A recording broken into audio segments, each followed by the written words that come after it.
Hello English 102 online students. Welcome to week 8 of our course. I know this week is spring break, but we have so much to accomplish in our class that we do have a few assignments that we do need to complete this week. So I think they won't be too bad, and I think they'll give you a good introduction to the documentation styles, either MLA or APA, that you'll need to use for your next essay assignment. So, like always make sure that you click on course information to go ahead and download your course calendar. I've got that open right here for us to take a look at. So this past week, let's get in the right place here. All right, you did hopefully lots of good research on your topics, and I've really enjoyed looking at where you're going with your topics, giving you comments that kind of help you narrow them down and make them specific, unique, and interesting. So I hope that helped you develop good keywords, especially in that 4.2 concept map assignment where you developed lots of different keywords that you could use to do different searches. The more combinations of keywords you use as you search for sources on your topic, the better selection of sources you're going to have when it comes to putting together your final research project this semester. And, even though we dedicated week 7 to doing that research, the research doesn't stop there. You can continue to research and find new sources throughout the rest of the semester, because all the assignments we do are building blocks that lead up to that final research project. So casually, here and there, you can just jump on a database and say, hey, I thought of a new keyword combination, let's try that. Or you can go into Google Scholar and try that same keyword combination and just see what you get. So all throughout the process, and even as we move down the weeks of our semester, you notice that there is an annotated bibliography coming up in week 12.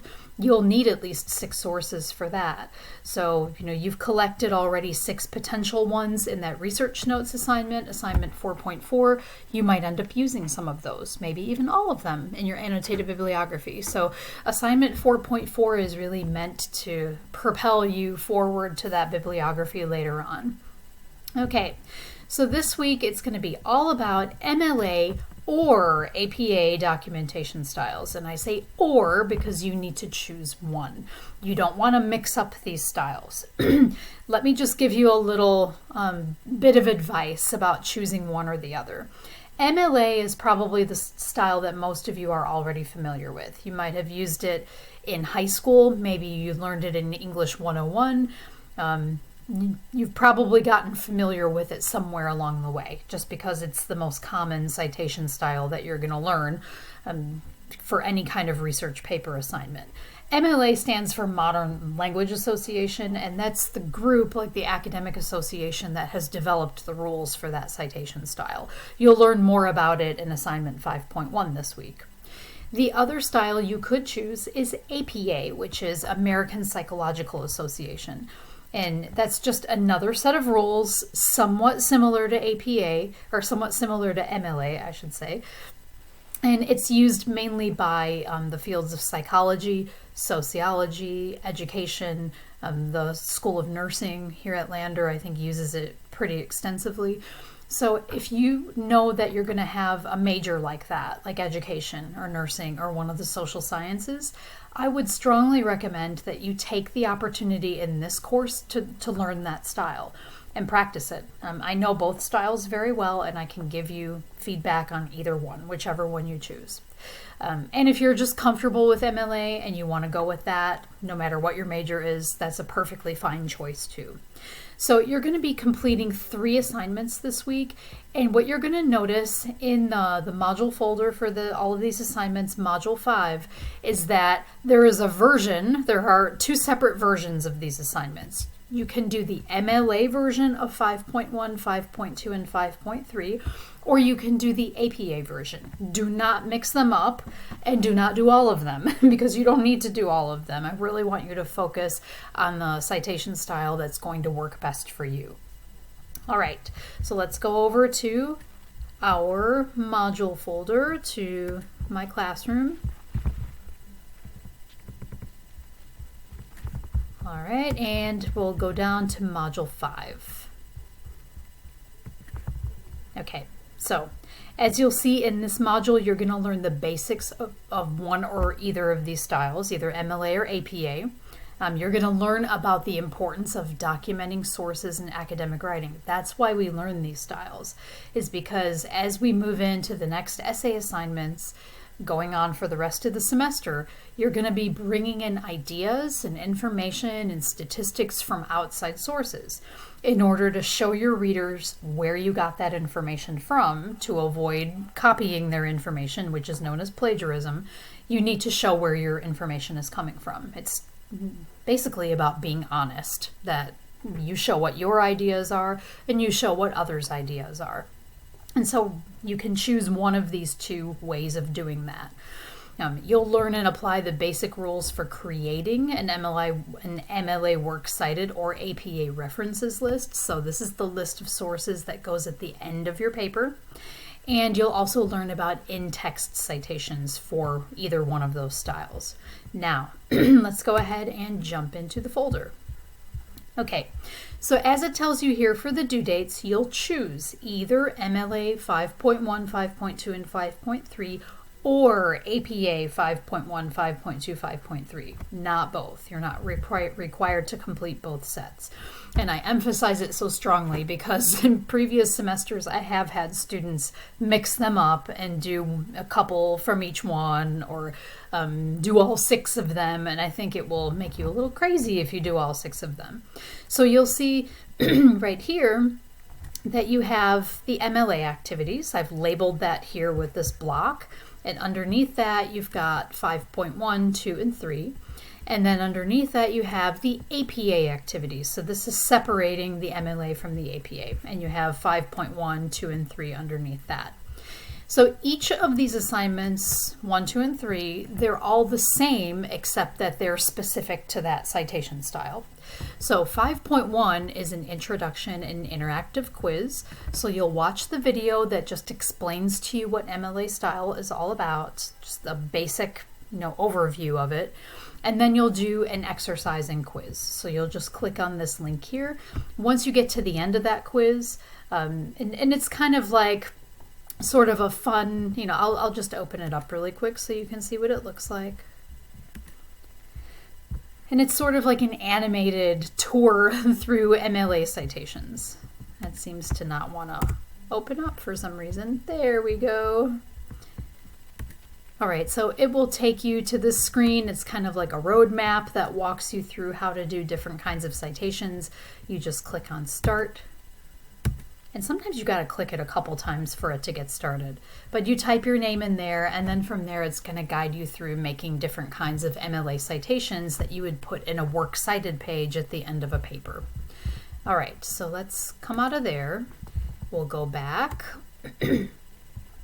And 5.2 is all about in-text citations. So with MLA, you have a works cited page at the end of your paper, but within the body of your paper, you've also got to show your reader where you're taking pieces of information from. And these pieces of information, these citations, go in parentheses generally, and they link to the works cited citations at the end of your paper. So this video is going to walk you through how that works. And then I'll have you take an MLA in-text citation quiz here that will kind of quiz you on some of the rules that you need to follow when you're citing your sources within the body of your paper. And then finally, we have an Mla Scavenger Hunt. So we'll just go ahead and open up this document. And what this is I'm going to have you create a model MLA works cited citation list. All right, let's get that all open here. All right, so this is for either MLA or APA. You'll see the same document in both MLA and APA a little bit further down the page. And basically what you're going to be doing here is following the instructions for each of these items to create a citation. So for example here, number 1, you're going to go to Bearcat Search, click on the Library Catalog tab. You're going to be going to a book that's in that list, Small Teaching Online, Applying Learning in Science in Online Classes, and you're going to create a citation for that book. Okay. The next one you see here is a New York Times article from a Google search. Then you see another one that's from the Academic Search Complete database. You'll be going there and creating a citation based on that. Now, how are you going to know how to create all these citations? You might be thinking, oh, I don't know how to do that. So here is where you're going to get your examples from. So you'll see the second document that's linked here is the list of models or examples that you'll follow. So if I open up this document, okay, we'll get that opened up. All right, you see examples of all different kinds of citations here. So we'll open up the document. You'll see that there are little bubbles on the side. And what we'll do is go to Review, change this to all markup so they're easy to view all at once. And they're all labeled. So for example, if you need a citation model for a newspaper article from the New York Times that you got from the web, okay, you can go ahead and just look at this one right here. And you'll see that the example here is last name, first name, the title of the article in quotes, the title of the newspaper in italics, the date it was published, the website where we can access it, and the date that you accessed that source. This is just an example date, but you could put any date that you accessed it. Other types of sources you see here, a magazine article from a database. There's a book citation right here.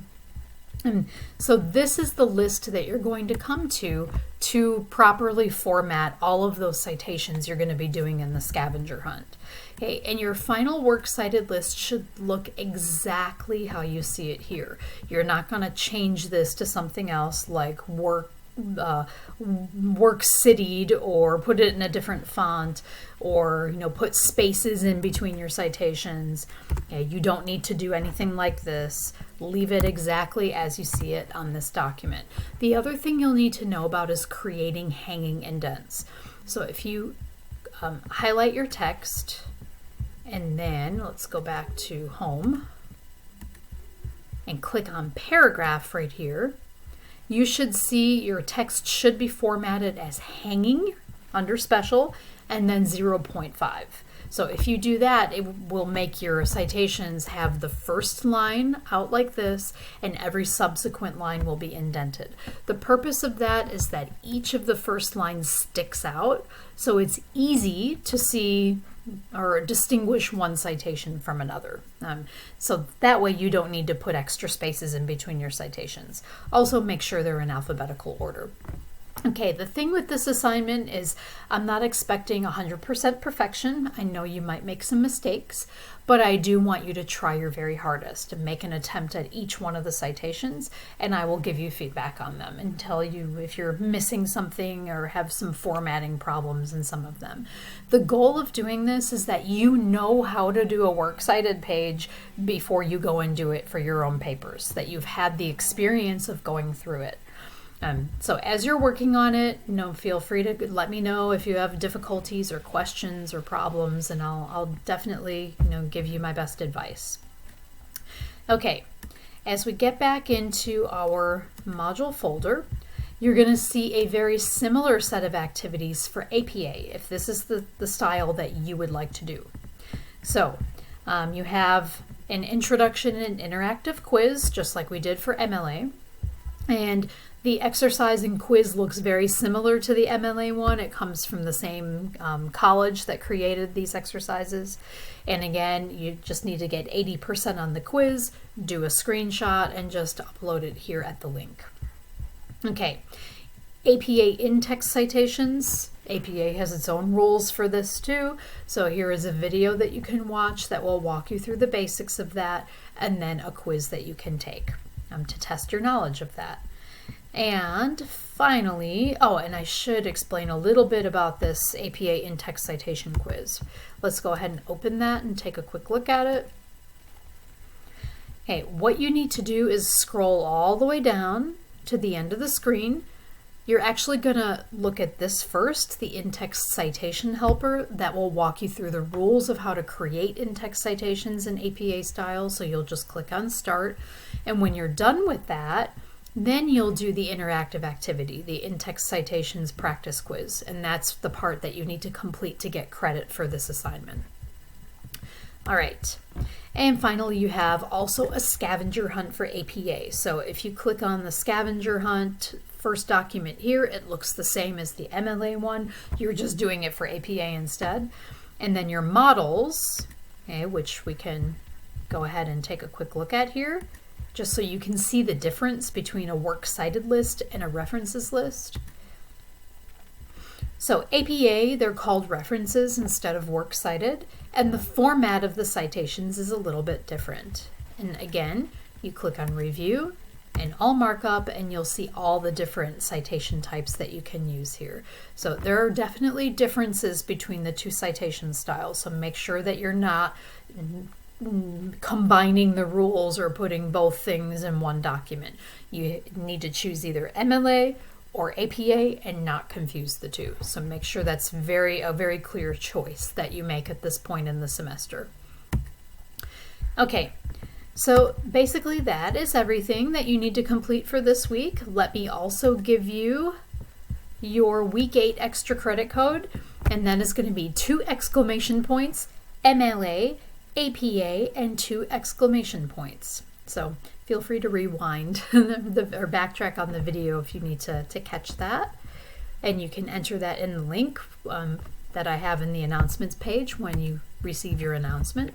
So like I said, you're going to complete either the MLA set of activities or the APA set of activities. And just make sure that you make a good, clear choice about which one of those styles you want to focus on as we move forward. I hope that will prepare you very well for the next essay assignments coming up. So I hope you have a great spring break. Let me know if you have any difficulties or questions, and I'll see you all next week. Bye-bye.